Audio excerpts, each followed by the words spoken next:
Olá, crianças! Que bom, vamos poder continuar a nossa aula do Livro dos Espíritos 3, para crianças. Então, vamos fechar os olhos, pensar em Jesus e rogar. Senhor Jesus, nós te agradecemos, Senhor, o amparo e assistência que tivemos durante toda a semana e pedimos que as suas bênçãos, Senhor, possam nos envolver neste momento, para que possamos aprender um pouco mais da tua doutrina, essa doutrina de amor. Ampara a nossa família, ampara os nossos amigos e fica conosco hoje, agora e sempre. Que assim seja, graças a Deus. Bom, essa vai ser a quarta aula, a lei de reprodução. Vamos estudar do item de população do globo até obstáculos à reprodução. Para começar, o que é reprodução? Já pensaram? É uma lei divina. Então vamos ver. Reprodução é a capacidade dos seres vivos de produzir descendentes, filhos, filhotes, ter outra planta igual. Então, isso é a capacidade que os seres vivos têm. Quais são os seres vivos? São os animais. Aqui tem inseto, que é uma abelha. Temos os seres humanos, que podem ter filhos. Então, todos esses seres vivos têm a capacidade de reproduzir. Para começarmos, vamos ver a primeira pergunta do Livro dos Espíritos. É lei da natureza a reprodução dos seres vivos? Nós já sabemos que é lei divina. O que os Espíritos respondem? Evidentemente, sem a reprodução, o mundo corporal pereceria. Então, hoje, quando nós olhamos assim a nossa família, olhamos a Terra, então nós conseguimos ver a reprodução de vários seres vivos. Os seres humanos, somos nós, conseguimos ver a reprodução dos animais, dos pássaros, dos peixes, dos insetos, das plantas, até de seres que nós não conseguimos ver, que são os micro-organismos. Então, a gente tem a multiplicação e a reprodução de vários seres na Terra. E aí podemos pensar, se todos os seres estão se multiplicando, será que vai chegar um momento que a Terra vai ficar toda cheia, sem nenhum espaço? Vamos ver o que os Espíritos respondem. Então a pergunta é esta.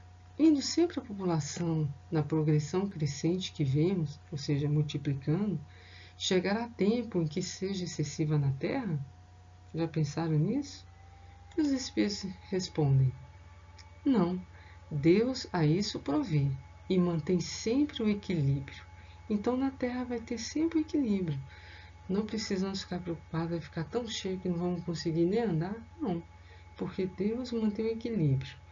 Ele coisa alguma inútil faz, ou seja, está tudo sob a direção de Deus. Está tudo sendo encaminhado pela essa inteligência superior. O homem que apenas vê um canto do quadro da natureza não pode julgar da harmonia do conjunto. Então, às vezes, nós ficamos preocupados, achando que vai chegar numa população excessiva, mas Deus conduz tudo de forma a manter o equilíbrio. E se a população do mundo crescer muito? Faltará comida no mundo? Vocês já pensaram? O que vocês acham? Não. Há alimento suficiente para toda a população humana na Terra, porém é necessário que os ricos auxiliem os pobres. Na verdade, a fome só existe pelo egoísmo das pessoas. Então, mesmo que a população cresça, continua tendo as diferenças sociais. Então, uns têm muitos e outros têm pouco. Temos que aprender a dividir, dar mais, e assim não faltará alimento para ninguém. Bom, já que nós estamos falando da lei de reprodução, vamos lembrar também que na criação de Deus tudo está evoluindo. E nós vamos pensar também, algumas espécies já sumiram, como os dinossauros, ou algumas civilizações como a dos egípcios, aqueles que construíram as pirâmides. Nós podemos ver o seguinte: o que os espíritos falam em relação à evolução dos seres? Na pergunta 688, ele faz o seguinte questionamento: há neste momento raças humanas que evidentemente decrescem. Virá momento em que terão desaparecido na terra, como a dos egípcios? O que eles respondem? Assim acontecerá de fato, é que outras lhe terão tomado lugar, como outras um dia tomarão da voz. Ou seja, tudo evolui na Terra, até as civilizações e até as espécies animais também. Tudo vai melhorando com o passar do tempo. Bom, continuando falando de evolução, na pergunta 689, os homens atuais formam uma criação nova ou são descendentes aperfeiçoados dos seres primitivos? Os espíritos respondem: são os mesmos espíritos que voltaram para se aperfeiçoarem em novos corpos, mas que ainda estão longe da perfeição. Assim, a atual raça humana, que pelo seu crescimento tende a invadir toda a Terra e substituir as raças que se extinguem, terá sua fase de decrescimento e de desaparição. Substituirão outras raças mais aperfeiçoadas, que descenderão da atual, como os homens civilizados de hoje descendem dos seres brutos e selvagens dos tempos primitivos. Olha lá, vamos lembrar que nós já tivemos uma evolução de mundo primitivo, lembrando da evolução dos mundos, destinada às primeiras encarnações, onde tudo era mais difícil, não tinha equipamentos, o homem era extremamente rudimentar, em tudo que ele pegava usava flechas, madeiras, pedras como instrumentos. O homem foi evoluindo e caminhou desenvolvendo equipamentos, recursos que foi tornando um mundo melhor para ele viver. E aí nós chegamos no mundo que nós temos hoje, que é um mundo tecnológico. Mas o homem não mudou moralmente. Lembra que nós falamos no primeiro capítulo desse estudo sobre a moral? Que é tudo aquilo que tem a ver com o bem, com o cumprimento das leis divinas. O homem não se melhorou. Ele evoluiu no campo material, mas não melhorou. Por isso que nós estamos agora numa condição de mundo de expiações e provas. Mas o mundo vai melhorar porque tudo evolui, nós vamos chegar num mundo melhor, que é um mundo de regeneração, onde ainda teremos virtudes e defeitos. Não existe expiação, mas ainda há provas. É um mundo melhor que o bem começa a sobrepor o mal. É um mundo melhor. Então, quando ele fala aqui que se nós somos descendentes aperfeiçoados, claro que somos. Nós começamos no mundo primitivo, agora, primitivo, o homem evoluiu e estamos num mundo melhor. Então Kardec pergunta de número 690. Do ponto de vista físico, são de criação especial os corpos da raça atual ou procedem dos corpos primitivos mediante reprodução? Ele responde: a origem das raças se perde na noite dos tempos, mas, como pertencem todas à grande família humana, qualquer que tenha sido o tronco de cada uma, elas puderam aliar-se entre si e produzir tipos novos. Kardec aqui está explicando a evolução.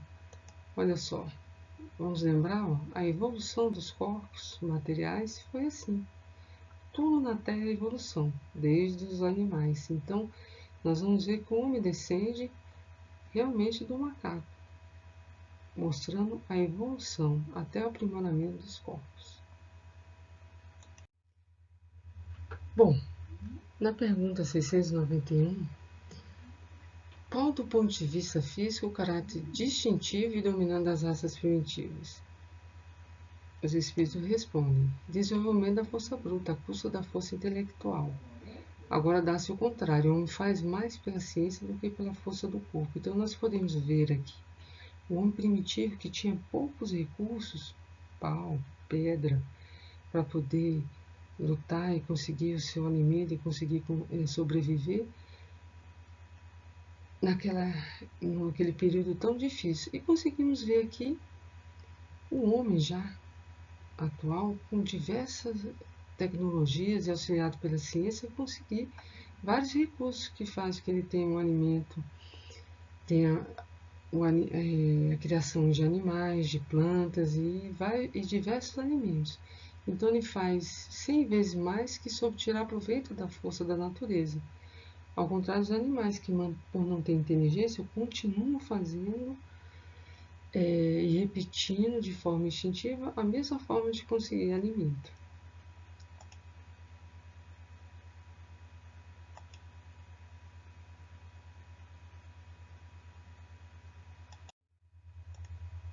Bom, essa pergunta é muito interessante, a 692. Será contrária à lei da natureza o aperfeiçoamento das raças, animais e vegetais pela ciência?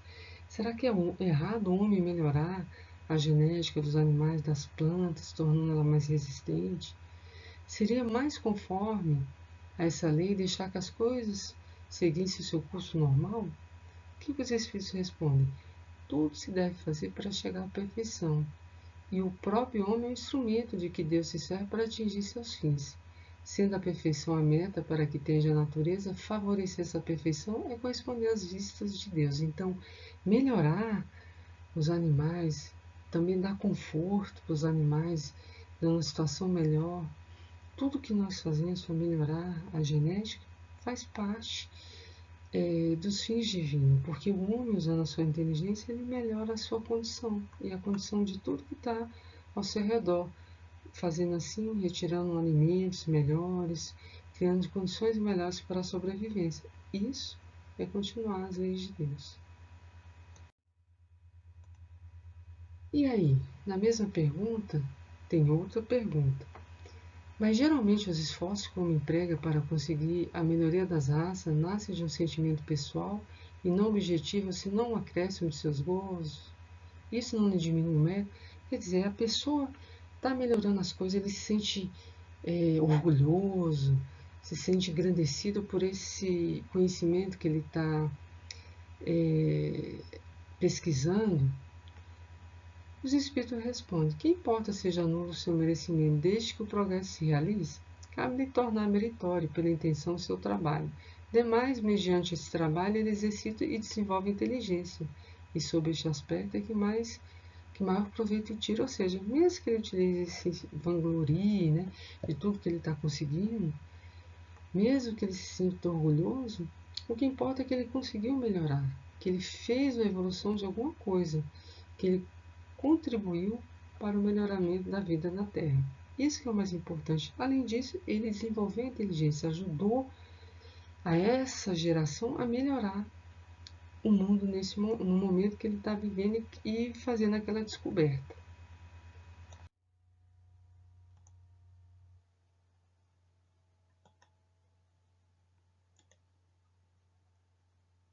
São contrárias à lei da natureza as leis e os costumes humanos que têm por fim ou por efeito criar obstáculos à reprodução, ou seja, podemos impedir que as pessoas tenham filhos, imaginando que vai encher a terra de tal forma que ninguém poderá ter mais filho? O que eles nos respondem, os espíritos? Tudo que embaraça a natureza em sua marcha é contrário à lei geral, ou seja, nós não podemos impedir as pessoas de terem filhos. Mas podemos pensar, há espécies de seres vivos, animais e plantas, cuja reprodução indefinida seria nociva a outras espécies das quais o próprio homem acabaria por ser vítima? Pratica ele ato repreensível impedindo essa reprodução? O que os Espíritos respondem? Deus concedeu ao homem, sobre todos os seres vivos, um poder de que ele deve usar sem abusar. Ou seja, ele pode sim realizar um controle sobre alguns animais ou algumas espécies que podem prejudicar os animais ou a própria vida humana. Pode, pois, regular a reprodução de acordo com as necessidades. Não deve opor-se nem sem necessidade. E a gente vai lembrar desse mosquito aqui, ó, que transmite a dengue, a chikungunya e a zika, que é o Aedes aegypti. Ele pode transmitir a outros seres humanos e provocar doenças, né? Lesões até no bebê, no caso da zika, né? Então, nós devemos sim realizar o controle sobre espécies que podem prejudicar o homem ou outras espécies. E aí nós podemos também fazer outra pergunta. O que se deve pensar dos usos cujo efeito consiste em obstar a reprodução para a satisfação da sensualidade? Muitas pessoas não querem ter filhos porque acham que pode estragar o corpo, então ela pode impedir assim a reencarnação. Nesse caso, o que os espíritos respondem? Isso prova a predominância do corpo sobre a alma, e quanto o homem é material, ou seja, ele utiliza certo mecanismo para evitar assim a gravidez e assim, de certa forma ele acaba se prejudicando. Uma das formas que a gente tem que pensar é o aborto, quando as pessoas não querem prejudicar o corpo dela e acabam realizando esse assassinato, que é matar o bebê na barriga da mãezinha, certo? Então, quando a gente utiliza com esse fim sensual, é uma forma errada. Bom, terminamos a nossa aula e agora nós vamos testar se todo mundo prestou atenção. Então vamos lá. Primeira pergunta é: a reprodução dos seres é lei divina? Pense aí um pouquinho. Vamos lá, ver se vocês lembram. A reprodução dos seres é lei divina? O que vocês acham? Sim ou não? Sim, é lei divina, lei da reprodução. Um ponto para quem acertou.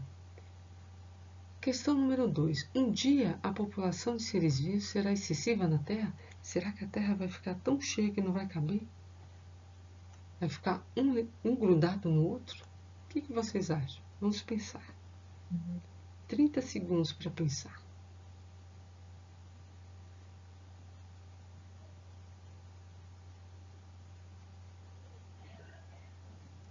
Pensaram? Sim ou não? Não. Tudo na Terra tem um equilíbrio. Tudo segue o quê? Determinação divina. Questão 3. As raças humanas desaparecerão na Terra? Outras virão? As raças aqui, vamos lembrar, são gerações. Então, cada geração vai suceder no outro. O que vocês acham? Essas gerações desaparecerão como a nossa? Sim ou não? Pensem, lembrem da aula. Sim, cada vez que o espírito vai e volta, ele vai ajudando a melhorar a Terra. Então, as gerações vão sucedendo e assim a humanidade vai melhorando. Quarta questão. As raças que surgem são melhores que as anteriores? Lembrem do homem primitivo, do mundo primitivo, do mundo que eu mostrei de provas. E aí, sim ou não? As raças que surgem são melhores que as anteriores? Sim. As que vão sucedendo vão melhorando cada vez a Terra. É uma questão de evolução. Questão número 5. Há diferenças entre as raças primitivas e as atuais? Vamos lembrar. Um tempinho para pensar. Tá muito fácil, né? A diferença? Sim. E qual a maior diferença? Vocês podem responder também. A maior diferença é o que era a força física, como ele tinha, o homem primitivo tinha poucos recursos, né? Então ele tinha que lutar com a natureza, na verdade, né? O homem atual tem o quê? As tecnologias, a ciência, tudo favorece ele o quê? A dominar melhor o ambiente onde ele vive. Questão 6. É correto modificar para melhor as raças de animais e plantas? Lembra que nós falamos?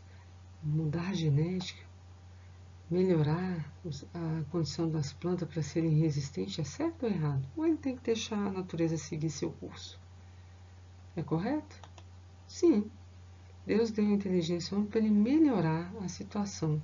Ao contrário dos animais, que têm instinto, eles mantêm a mesma forma de viver na natureza. O homem não, ele modificou, melhorou e domina mais a condição e o ambiente onde ele vive. Questão 7. É certo impedir a encarnação de espírito apenas para satisfazer caprichos pessoais? Lembra que eu falei? A pessoa não engordar, a pessoa não perder, continuar tendo os divertimentos, não ter perturbação com filhos. É justo ele impedir? O que vocês acham?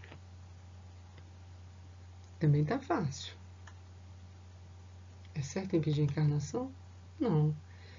Nós temos que lembrar que todos nós temos uma programação, às vezes, A pessoa tem um compromisso de ter aquele filho e às vezes ela não quer que a criança venha, né? Impede o nascimento dessa criança. Bom, já que nós falamos de reencarnação, falamos que a pessoa não pode impedir o nascimento, vamos lembrar da nossa reencarnação e lembrar da nossa mamãe. Fazer uma reflexão nesse momento. E aí nós vamos encontrar no livro de Amélia Rodrigues. Por essa razão, pelo que você é, mamãe, eu lhe louvo a maternidade que me trouxe de volta ao mundo para o milagre da evolução. Então, vamos refletir como, como temos vivido, auxiliado a nossa família, a nossa cidade, auxiliado a natureza, vivendo nesse ambiente, tornando ele melhor. Como tudo na natureza evolui, nós também vamos evoluir. E nós podemos melhorar o nosso lar, a nossa rua, a nossa comunidade, nos tornando melhor a cada dia. Isso faz parte da evolução. Tá certo, criança? Então a nossa aula termina aqui. Nós vamos fazer a prece, agradecendo a Jesus a oportunidade do aprendizado. Que esses ensinamentos, Senhor, possam nos transformar em crianças melhores, em seres humanos melhores, auxiliando assim a toda a humanidade. Pedimos também, Senhor, as tuas bênçãos para o nosso papai, a nossa mamãe, os nossos irmãos, nossos parentes, amigos, toda a nossa comunidade, todo o nosso mundo. Que assim seja, graças a Deus.